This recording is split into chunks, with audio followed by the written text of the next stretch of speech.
Début aujourd'hui d'un nouveau chapitre sur les probabilités. Dans ce chapitre-là, on va s'intéresser à tout ce qui fait intervenir le hasard, comme par exemple certains jeux de hasard. Alors, l'un des plus simples que vous connaissez, c'est tout simplement le jeu du pile ou face, qui est un jeu de hasard très simple. Alors, imaginons qu'on se fixe la règle suivante. Vous jouez à pile ou face, celui qui gagne, c'est celui qui fait pile.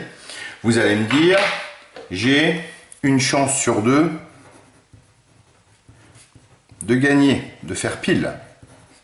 Ça, c'est ce qu'on dirait dans la vie de tous les jours. En mathématiques, on ne va pas dire qu'on a une chance sur deux de gagner, mais on va dire que la probabilité de faire pile, elle était égale à une fraction, c'est-à-dire tout simplement 1,5.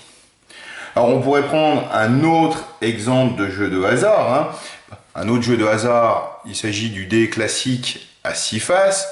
Si je vous demande quelle va être la probabilité, par exemple, de faire un 1, vous allez me répondre que vous avez une chance sur 6 de faire 1. Mais en langage des probabilités, on va dire que la probabilité de faire un 1, elle est de 1 sur 6. Alors c'est la même chose, si je vous avais dit quelle est la probabilité de faire un 3, vous avez une chance sur 6 de faire un 3. Et on peut continuer comme ça avec n'importe quel autre jeu de hasard, par exemple un jeu de cartes classique à 32 cartes.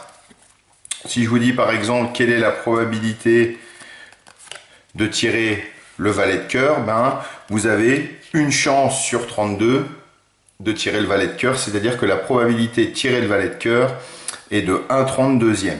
Alors, juste une petite remarque par rapport aux jeux de cartes, parce qu'il y aura pas mal d'exercices où ça fera intervenir des jeux de cartes.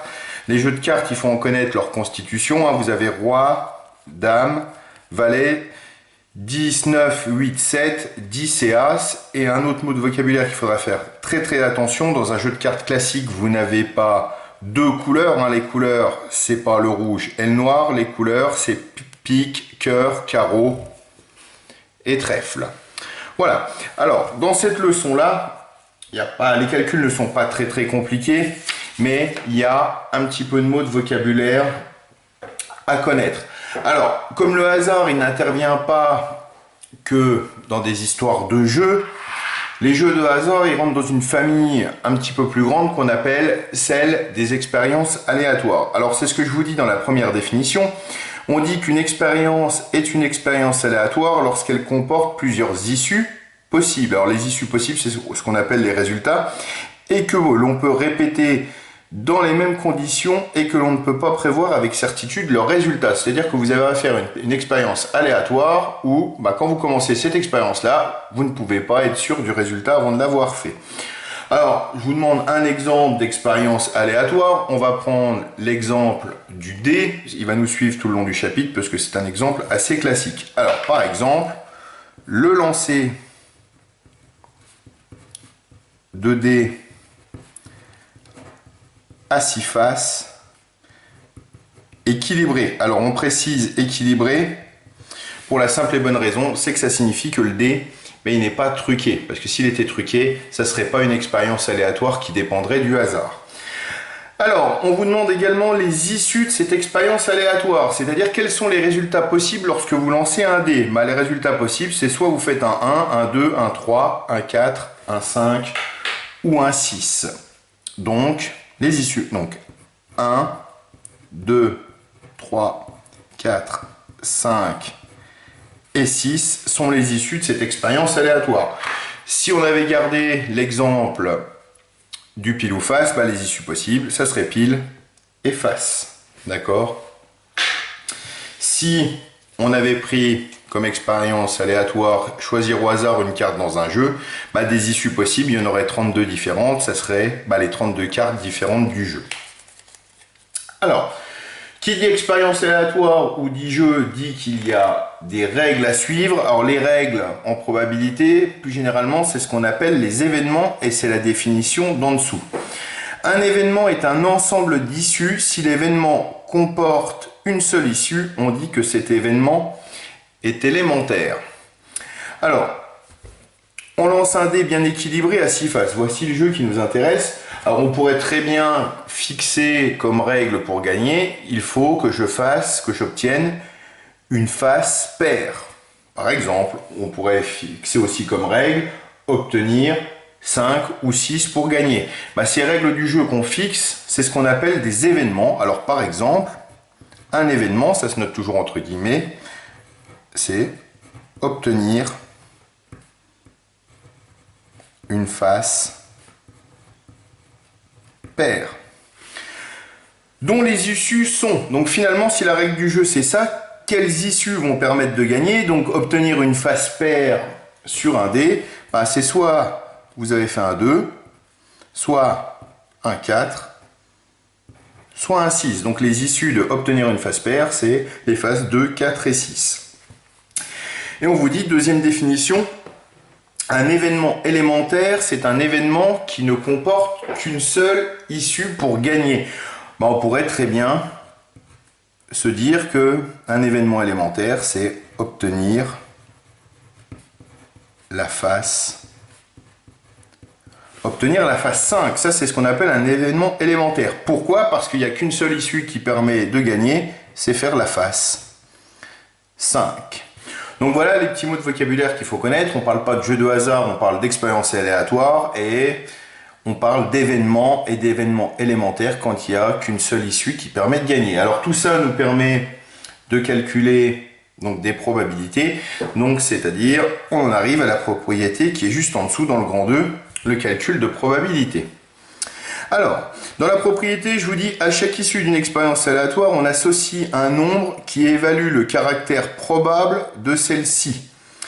Ce nombre est appelé probabilité et est compris entre 0 et 1. Donc la probabilité, c'est un nombre qui vous permet d'évaluer la chance que vous avez de gagner ou le risque de perdre. C'est la même chose. Ce qui est important de retenir dans cette définition, c'est qu'une probabilité, quand vous la calculez, le résultat, c'est toujours un nombre qui est compris entre 0 et 1. Alors, la définition juste en dessous.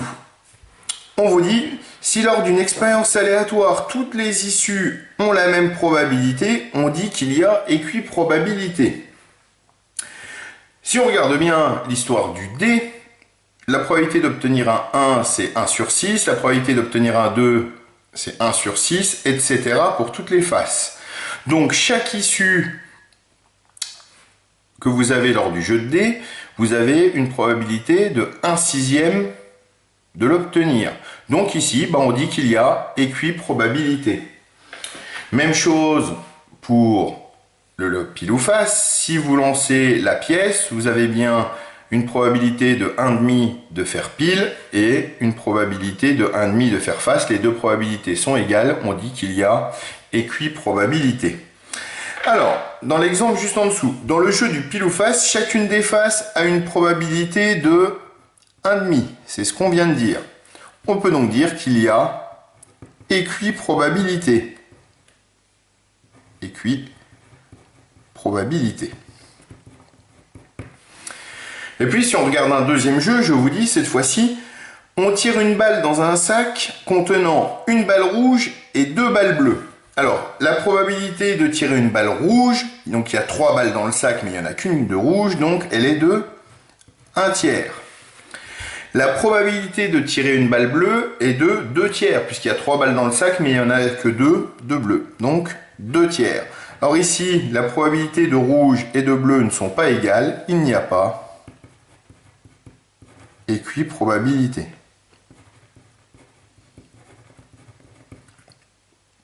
Voilà.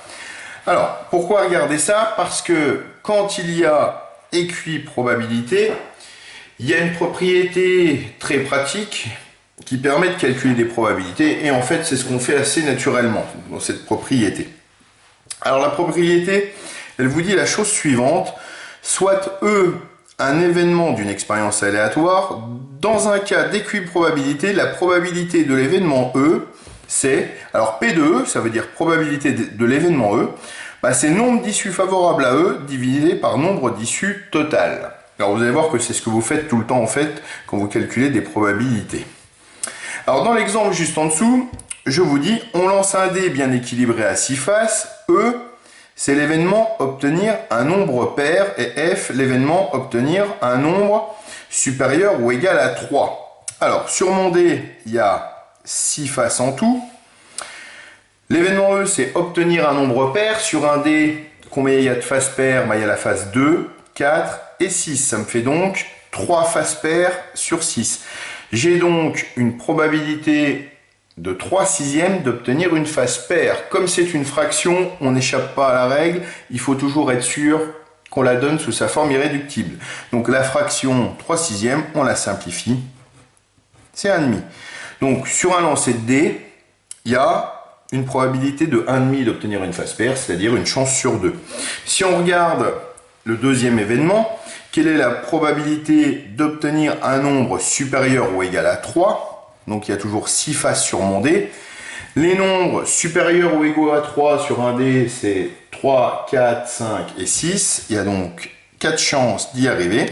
J'ai donc une probabilité de 4/6. Pareil, cette fraction-là, on la simplifie. On peut simplifier par 2. Ça fait donc une probabilité de 2/3. Donc voilà comment on calcule une probabilité dans un cas d'équiprobabilité. Donc nombre d'issues favorables divisé par nombre d'issues total. Et puis, il reste une petite définition et propriété à la fois, parce qu'il y a quand même deux types d'événements un petit peu particuliers qu'on rencontre de temps en temps. Alors, je vous lis dans le petit 1, on dit qu'un événement est certain s'il se réalise avec certitude et sa probabilité vaut 1. Alors, sur mon exemple du dé, qu'est-ce qu'on peut avoir comme événement certain? Par exemple, l'événement certain, c'est obtenir un nombre entre 1 et 6. Ça, on est sûr que lorsqu'on lance un dé, ça va arriver. Donc, par exemple, obtenir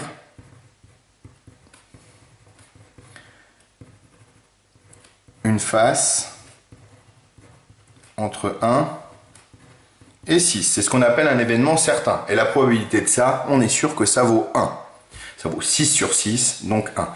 Et puis, deuxième partie de la définition, on vous dit qu'un événement est impossible s'il ne se réalise jamais, et sa probabilité, dans ce cas-là, elle vaut 0. Alors, quel genre d'événement ne peut pas arriver sur un lancer de dés? Tout simplement, obtenir un 7. Ça n'arrivera jamais. Donc, c'est ce qu'on appelle un événement impossible, et la probabilité, elle est de 0. Donc, par exemple, obtenir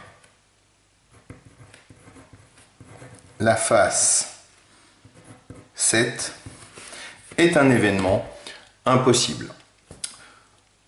Voilà pour aujourd'hui.